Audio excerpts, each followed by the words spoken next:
Hello and welcome to another episode of Unsourced. Well, as always, my name is Elvis and I'm your host. Now, it's looking to be another episode that's kind of short, but let's see what happens because there's some interesting news topics that I definitely want to get more into.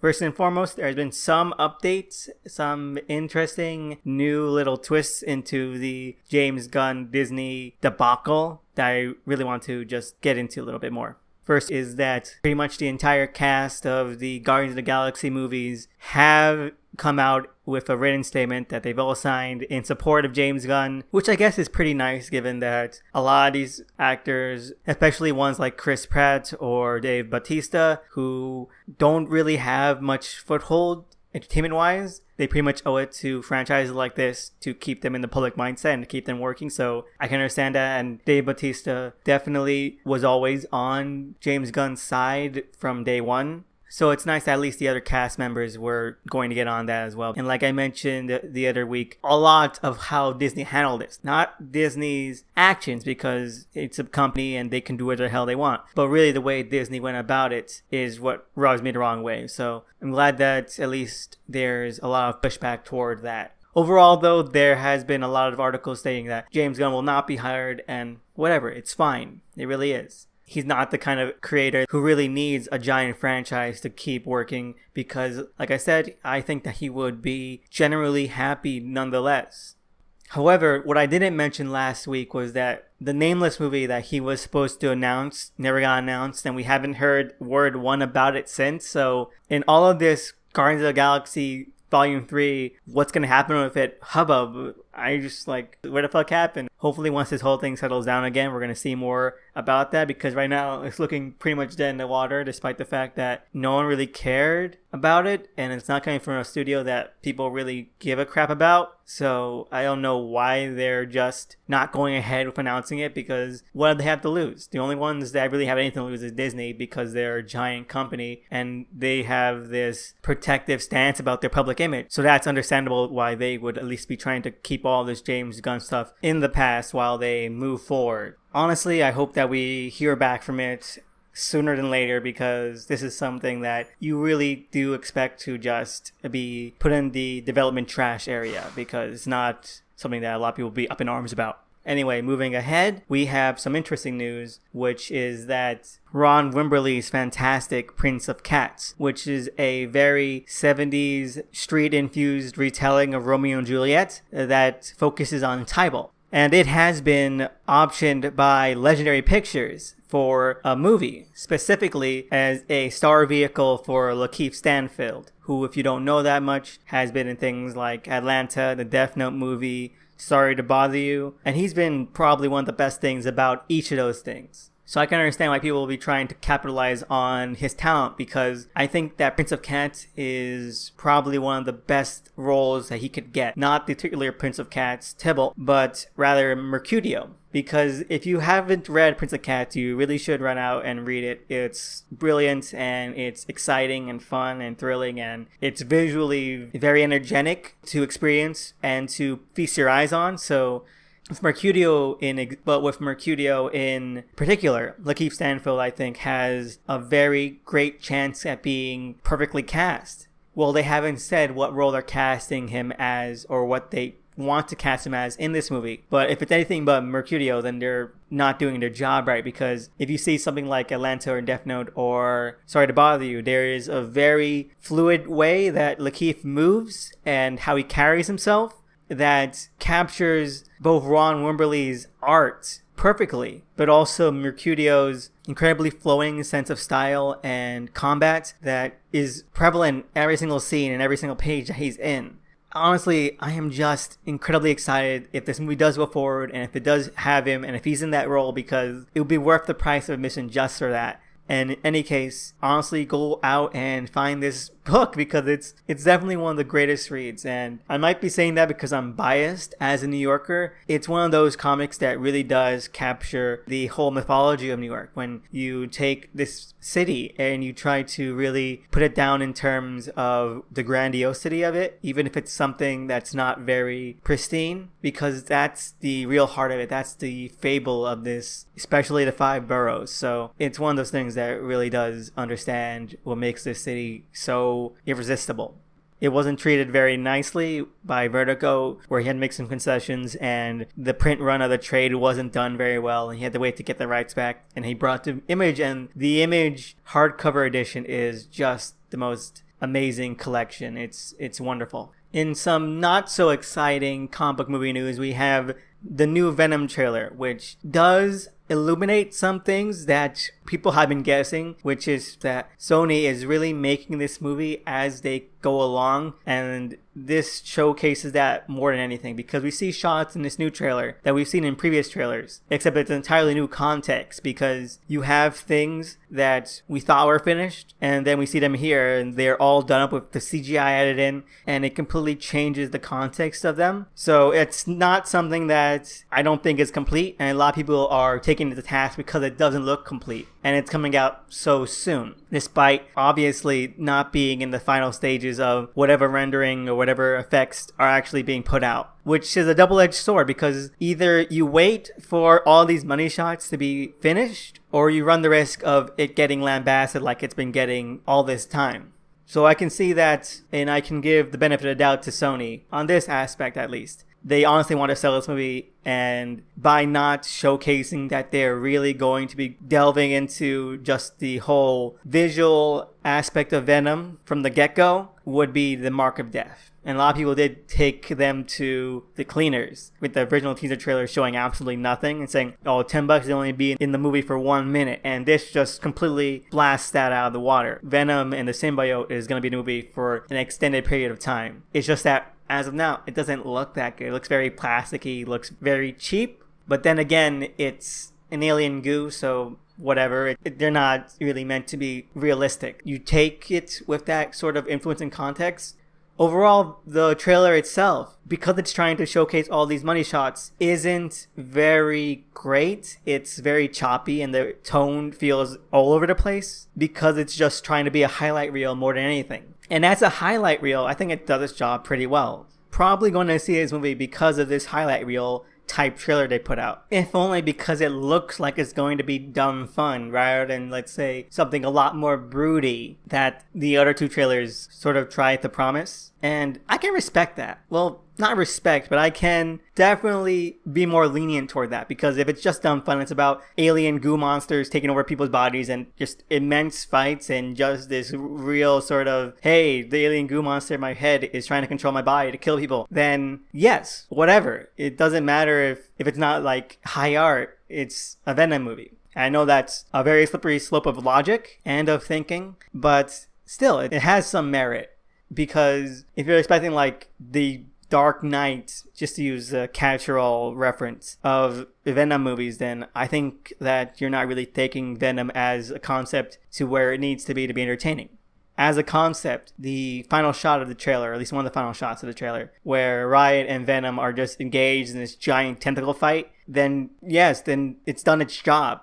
And that scene, despite the CGI not looking the best, still looks pretty damn awesome. And I'm not apologizing for saying the word awesome unironically like that, because it looks great. It looks great. I'm definitely going to see this, and hopefully it'll be dumb fun and not dragging on, boring, and messy. I mean, messy in the way where it's trying to be both something it should be and something that it shouldn't be. I am totally expecting the normal amount of messiness from this, especially when you have lines like turd in the wind, which people have rightfully called out, because it just doesn't work.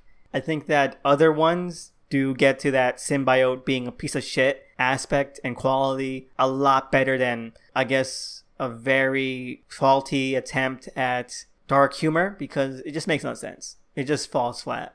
And hopefully an actress like Michelle Williams won't be sidelined too much, because her casting as Anne Wang is one of the things that got me very excited about this movie to begin with, because I think that she's a fantastic actress, and what Anne Wang means in the greater scope of Eddie's character arc is something that I think could really be boosted by someone of her talents. If anything, I'll be catching it on a matinee, and honestly, that's about as much as I can give it, either positively or negatively. A lot of people are really ripping into this, and I don't really understand why they're ripping into it on a very artistic level. And I have to say, I mean, it's not like as bad as Doctor Strange looked and was, so shrug. Last of all, with movie news, we have 2 announcements from DC's movies, which is that they are developing a Super Pets movie, you know, Streaky the Super Cat and Crypto the Super Dog, and I think the Super Family has pretty much the giant monopoly on superhero pets, because they also have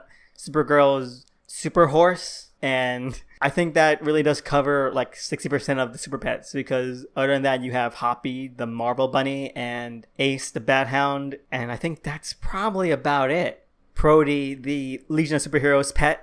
But overall, it does seem like it's going to be definitely one of those things where they're trying to pivot, and the success of something like the Teen Titans Go movie, which I think already made its budget back first weekend, so anything else is counting for it. 3 cheers, you know? And since that's shown that kid-friendly animated DC movies have an audience, then definitely that makes sense as to why they greenlit this, or at least why they're testing this out and putting this into development.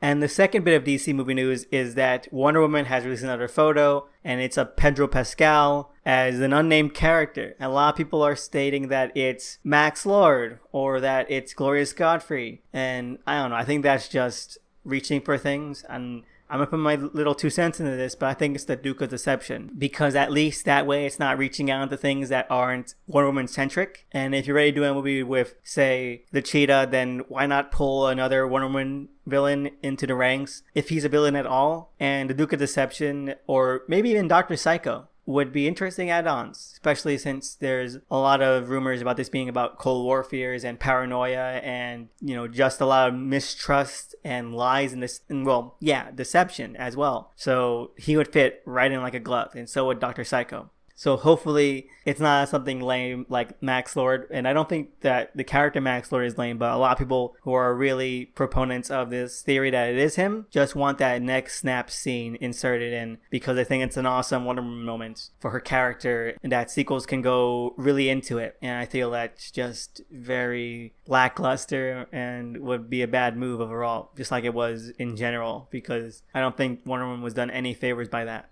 Now on to general comic news. We're not finished with DC quite yet, and that's because they have canceled for maybe the 3rd or 4th time the Monster Society of Evil Golden Age collection reprint that they announced. And I have to wonder, why yank our chain like that again? There is no reason to announce that they're going to reprint it. They've already stated that they would reprint it, and they've also already canceled it like 2 or 3 times before this. So it's not like anyone was thinking that they would ever reprint it. But then they're like, hey, we're going to reprint this. And people are like, hey, that makes sense. It's right around the time where people will be more interested in this character. It's right around the time of the movie. It makes complete sense they would reprint it. And they even solicited it. And it went up for pre-order on Amazon and all of that. And now the rug has been pulled out from under us yet again. And it's just insane. Now, this is a reaction to the trailer getting a lot of positive feedback, and that because it's aiming for a young family audience, reprinting the collection, which is of course incredibly racist at points because of, you know, the era and the intentions and time period, at least culturally and militarily, that it was being published in. It's not that I want to publish and that I completely excuse all these, but it's definitely something where it definitely falls under the umbrella of what WB itself did with the old Looney Tunes cartoons, where these cartoons have historical and cultural significance, and they get redone on DVD, and they even come with disclaimers about the cultural impact and just saying that they were a product of its time and all that stuff. And that's something that could have been done for the Monster Society of Evil. It definitely is a landmark moment in comics history, and Otto Binder and CC Beck knew exactly what they were doing, and they did it to a masterwork level. It's not like those aspects of that series and of that era in general were in the background. No, they're very forefront. So for DC to be like, oh no, we're not going to publish it again because of the content, we're worried about it. It's not like it was hiding from you. All right? Why announce it in the first place when you had continually canceled it before for the same exact reason? Especially when we're coming out. If the movie is motivating enough to cancel it, then it's weird that the movie was also the motivating factor that got it announced to begin with. Very short-sighted. Anyone could see this coming, except apparently for DC, because what did they get out of it? Slapdash move on their part, and very disappointing.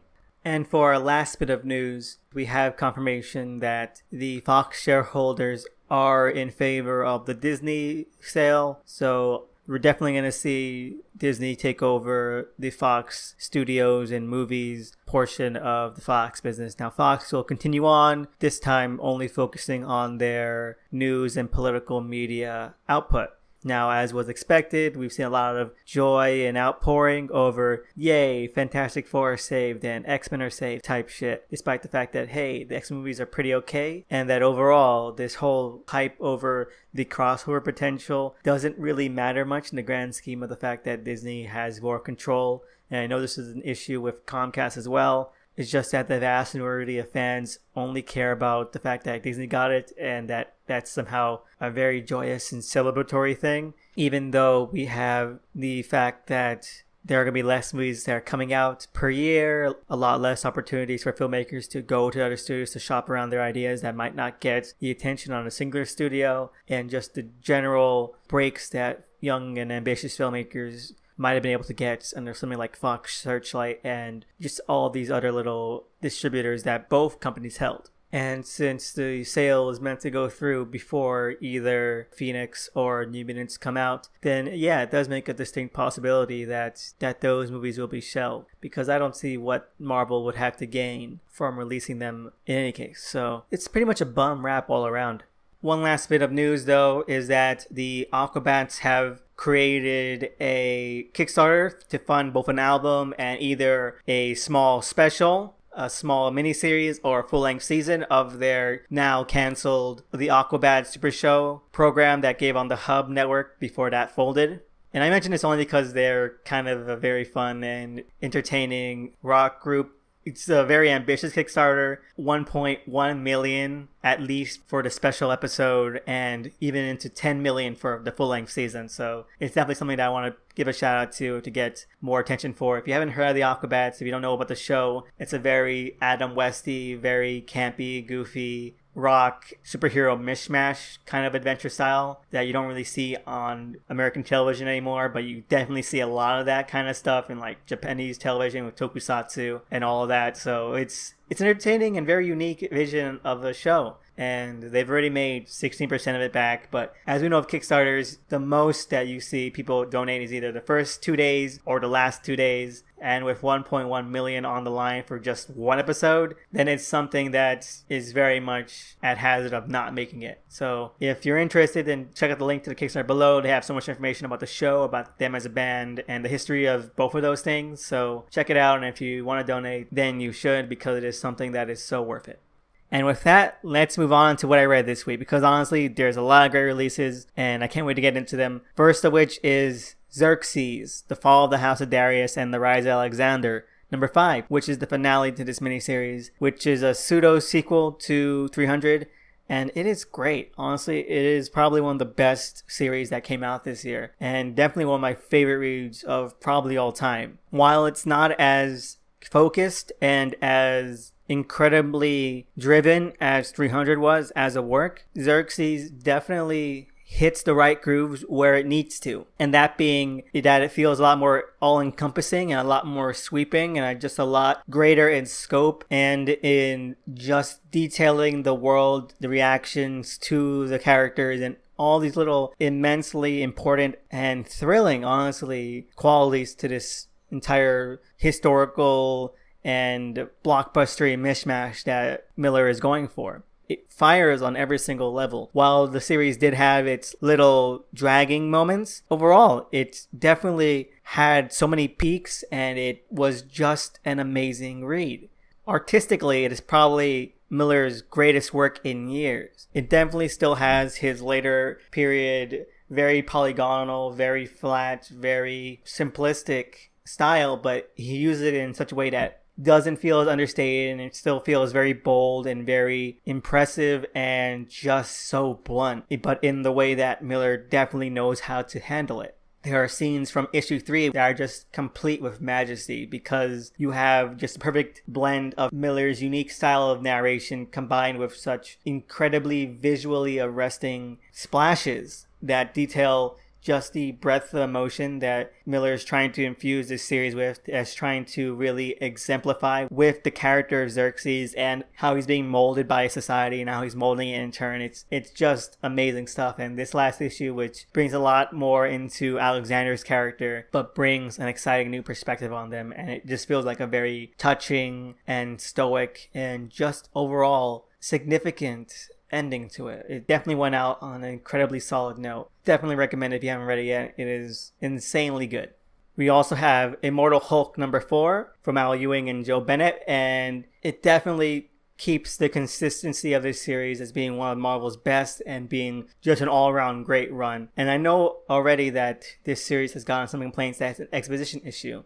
Honestly, I don't see the problem of exposition as long as it fits into the story and as serves to the storytelling. Because you really can't tell a story without expositing. There are things that, if you're at least telling something that is meant to be maybe a little bit more conventional than it is unconventional, then expositing is how you give the actual details that you might not be able to fit into the narrative properly. It's only when that exposition gets in the way of the actual events and actions of the story as they are happening that it rubs people the wrong way, and that becomes very much a nuisance rather than something that's essential. And that's not the case of this issue. It's definitely going over Sasquatch's backstory and more of the old Bronze and Silver Age events of the Hulk mythos, but it does it in a way where you can tell like this is something that's needed. It's a nice calm beat, and it sets up things that have been only hinted at so far in the first 3 issues. So it feels substantial, and it feels like you're not just retreading stuff, but you're seeing the actual development and the actual continuation of these plot threads. And it's definitely something that I love because it does try to, like I said before,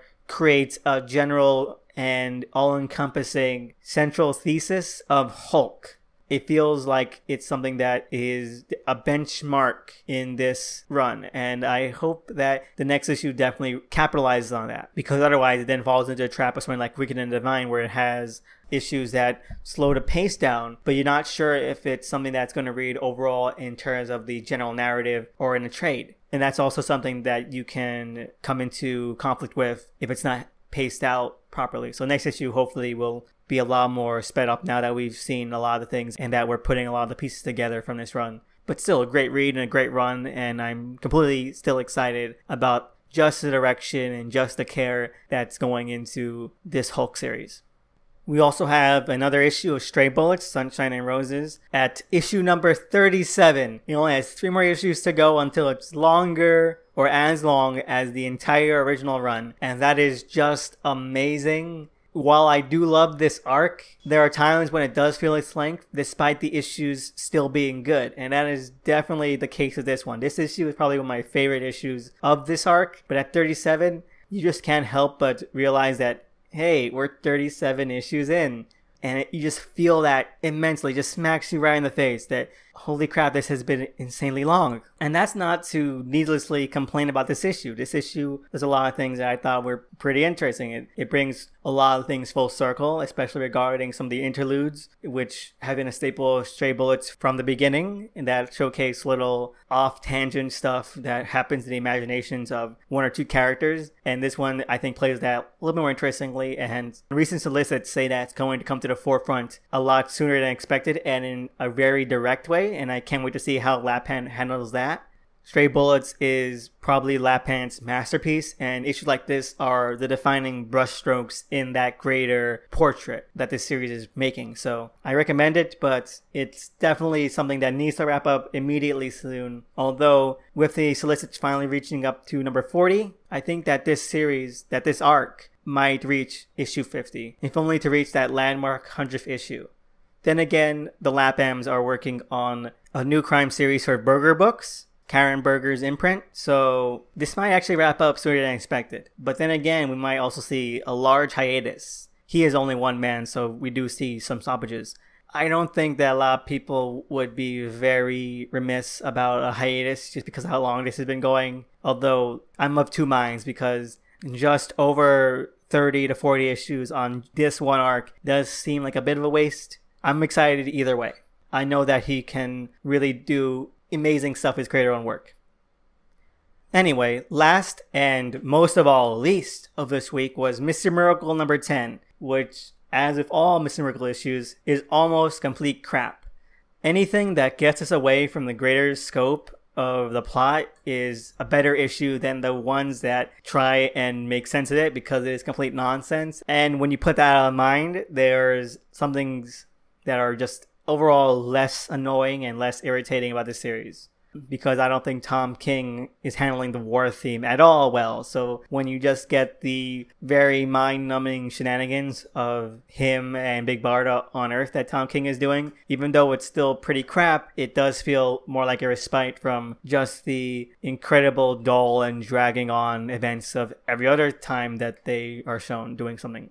It's still pretty bad, and it's still an incredibly awful read that I can't imagine is ever going to be seen as anything but a flash in the pan once it's all collected and done. But it's not as bad as it can get, which is damning by faint praise, but who cares, man? This thing won so many Eisners, and it doesn't deserve it. There are so many repeated panels and pages in this issue, and I just can't believe that Gerard's won a fucking Eisner for this. He did. It's insanity. I feel like I'm going crazy here. And then you have proportional issues on the level of Fletcher Hanks' Stardust. It's insanity. And I know a lot of people are saying that, hey, that lends credence to the fact that it's not real and that's filtering out the madness that Scott is trapped in the anti-life equation. Or maybe, more likely, it's that Gerard is a complete crap artist. And this series, I just can't wait for it to be over. It's only 2 more issues. And it feels like we've only gone through like 3 issues worth of content. Alright, before I forget, there was one last thing I did read this week, which was the final chapter in the The Fall of Deadworld, which is the 3rd part of the overall Fall of Deadworld saga. And while I do think that this installment in general wasn't as, let's say, tight, really focused, overall incredibly engaging like the first 2 parts were, because I know I said this early on in an early episode that the first 2 parts and the hardcover that they were released in were incredibly exciting and insanely chaotic. All of that really good post-apocalyptic, very darkly comedic stuff that really did hit every single groove. But with this one, it's a lot more patchy, but not in a bad way. Each part definitely stands as something that's still really, really entertaining and an overall great read. It just doesn't come together as tightly as the other ones did in such a very tangible way. Although, as a cliffhanger and as a intermediary part, it is still fantastic. The creators, Keck W. and Dave Kendall, they definitely know what they're doing. So I can't wait for the series to restart again. Who knows when, but each time it is definitely worth the wait. It's going to be an unbearable wait just to see what happens next. Because where it leaves off is, let's just say, the greatest kind of insanity. Overall, another hit from 2080. Moving on to everyone's favorite segment, we have listener questions, and we have one this week from Illuminated, who I might mention is knee-deep into their Mad Magic 2nd arc, and they're doing some incredibly fun things with that, so definitely check that out. But anyway, their question this week is, which comic, book, or movie that I liked as a kid did I grow to dislike as an adult? Now, just some qualifiers. Of course, we're not going to go into stuff that is kids or child or toddler entertainment, because that would be unfair. So we're just going to put those right out. But honestly, this is a pretty tough question because, as I said on occasion, when I don't like something and it's not something that I get worked up about or that's pertaining to my interests in the present day, I just put it right out of mind and I honestly just forget about it.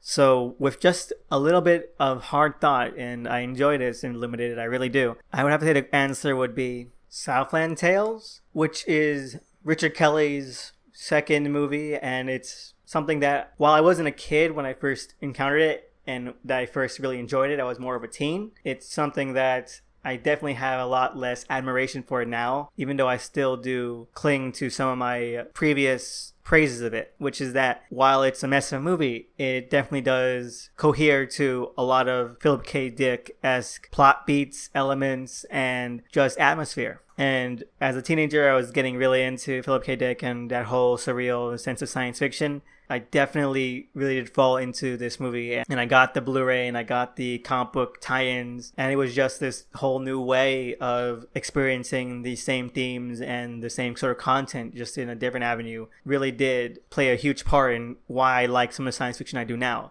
even the more ridiculous or even the more genre-bending stuff. But on rewatches, it's not as great or not as memorable as I remembered it. There are some things that really did impact me and that really did stick out to me as something that was kind of unique, and they still do. And I don't think that it should be as criticized as it still is. It's not something that was ever made to be a general or conventional kind of movie, but it's definitely not as engaging or as astounding or mind-blowing as it was to me when I was like 13 or 14. So, Southland Tales.